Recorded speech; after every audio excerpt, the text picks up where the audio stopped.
Assalamualaikum warahmatullahi wabarakatuh. Selamat pagi teman-teman semuanya. Eh, Nama saya Todaful Bayu Setia. Di sini saya akan mempresentasikan tentang pentingnya penggunaan bahasa baku dalam surat dan email resmi. Jadi pernah nggak sih teman-teman tuh menerima email resmi yang bahasanya terasa tidak sopan atau tidak jelas?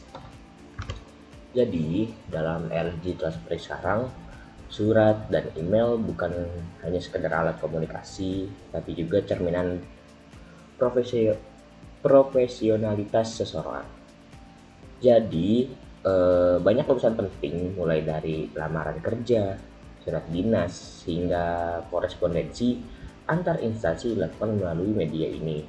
Nah, sayangnya masih banyak orang yang kurang memperhatikan penggunaan bahasa baku, sehingga pesan yang disampaikan itu menjadi kurang jelas atau bahkan terkesan tidak sopan.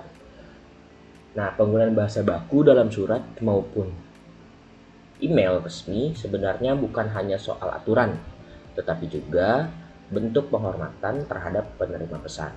Bahasa baku membantu menciptakan komunikasi yang lebih efektif, sopan, dan mudah dipahami. Dengan begitu, kesan profesional dapat terjaga dan tujuan komunikasi dapat tercapai dengan baik. Nah, tujuan presentasi ini yang pertama menjelaskan pengertian dan ciri-ciri bahasa baku secara sederhana agar mudah dipahami. Lalu yang kedua, menentukan cara penerapan bahasa baku yang tepat dalam penulisan surat dan email resmi di berbagai situasi. Jadi, kalau teman-teman belum tahu bahasa baku, jadi apa itu sih bahasa baku? Nah, bahasa baku adalah ragam bahasa yang telah dibakukan dengan aturan tata bahasa, ejaan, dan kosakata yang resmi. Nah, menurut Ernawati Waridah dalam bukunya, bahasa baku adalah ragam bahasa yang pengucapan dan tulisannya sesuai kaidah standar. Nah, bahasa ini berfungsi sebagai alat komunikasi yang seragam agar dapat dipahami oleh semua lapisan masyarakat tanpa dipengaruhi oleh dialek atau status sosial. Nah, penggunaan bahasa baku sendiri, pedomannya itu ialah Pedoman Umum Ejaan Bahasa Indonesia atau PUEBI dan Kamus Besar Bahasa Indonesia atau KBBI. Nah, bahasa baku memiliki sifat kemantapan yang dinamis. Artinya, aturan dan penggunaannya dapat mengikuti perkembangan zaman, namun tetap konsisten dengan kaidah yang berlaku. Dengan demikian, bahasa baku penting untuk menjaga kejelasan dan keseragaman dalam komunikasi resmi dan tertulis. Nah, ciri-ciri bahasa baku itu tidak dipengaruhi oleh bahasa daerah atau asing. Penggunaan imbuhan secara eksplisit sesuai aturan, bukan ragam bahasa percakapan sehari-hari, tidak mengandung makna ganda atau rancu, dan mengikuti kaidah ejaan serta tata bahasa yang berlaku seperti PUEBI dan KBBI. Contohnya, penggunaan bahasa baku pada kalimat sehari-hari ya. Setiap lulusan SMA dapat melanjutkan pendidikan ke jenjang yang lebih tinggi atau langsung masuk ke dunia kerja.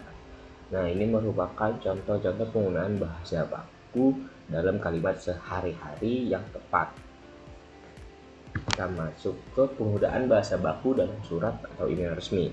Nah, penggunaan bahasa baku ini sangat penting untuk menunjukkan kesopanan, kejelasan, dan formalitas dalam komunikasi. Surat resmi menggunakan bahasa baku, lugas, dan sesuai kaidah tata bahasa serta ejaan yang berlaku.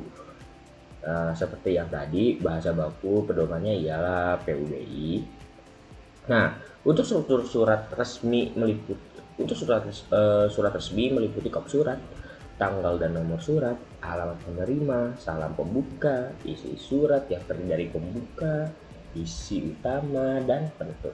Serta salam penutup diikuti tanda tangan pengirim. Contohnya, dengan hormat, dan salam penutupnya adalah hormat kami, yang memberikan rasa hormat kepada pengirim surat.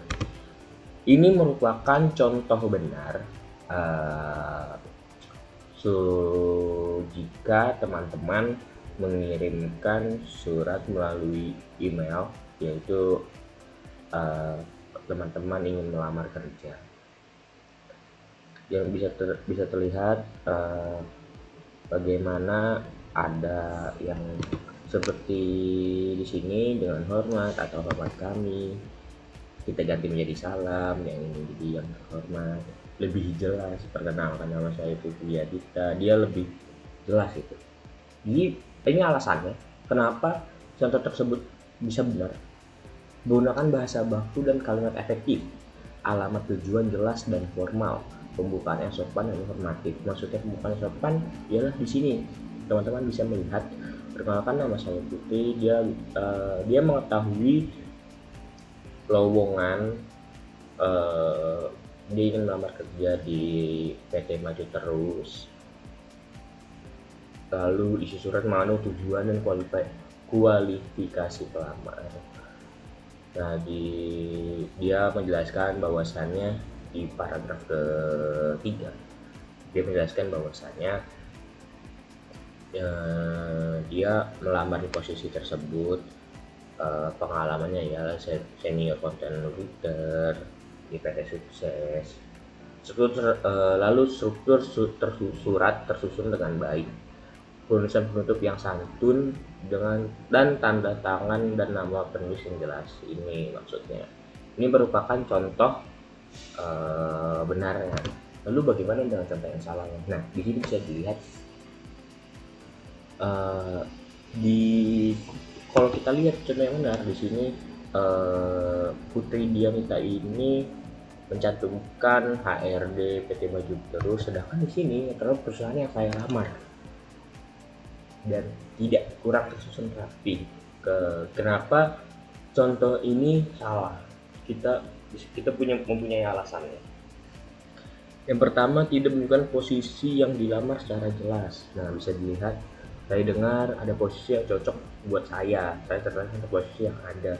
Jika melihat di contoh yang benar, di sini Putri ini contohnya dia melihat lawan posisi untuk content editor, sedangkan di sini malah seperti kayak kurang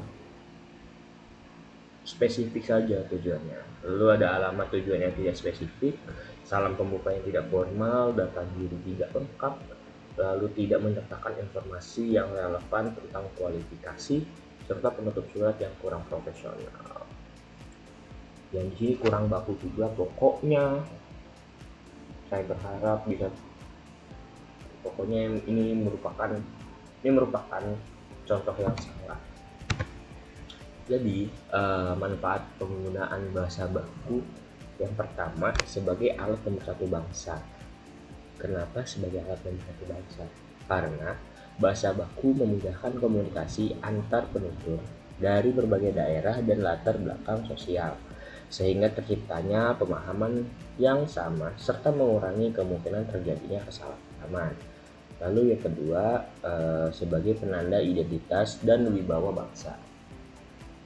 Penggunaan bahasa baku mencerminkan karakter dan citra positif bangsa Indonesia, sekaligus membedakan bahasa Indonesia dari bahasa lainnya dalam pergaulan internasional. Lalu yang terakhir ada sebagai pedoman penggunaan bahasa yang benar. Nah, bahasa baku menjadi acuan dalam menentukan bentuk bahasa yang sesuai kaidah, terutama dalam konteks resmi seperti pendidikan, pekerjaan, dan komunikasi profesional. Jadi kesimpulannya pada presentasi ini adalah penggunaan bahasa baku dalam surat dan email resmi memiliki peranan penting dalam mewujudkan komunikasi yang efektif, santun, dan profesional. Bahasa baku berfungsi sebagai alat pemersatu bangsa, penanda identitas, serta cerminan wibawa penuturnya. Dengan menggunakan bahasa baku kaidah yang diatur dalam UEBI, pesan yang disampaikan menjadi lebih jelas, terhindar dari kesalahpahaman, dan mencerminkan sikap berbahasa yang baik serta beretika dalam konteks resmi. Ini merupakan source yang saya ambil.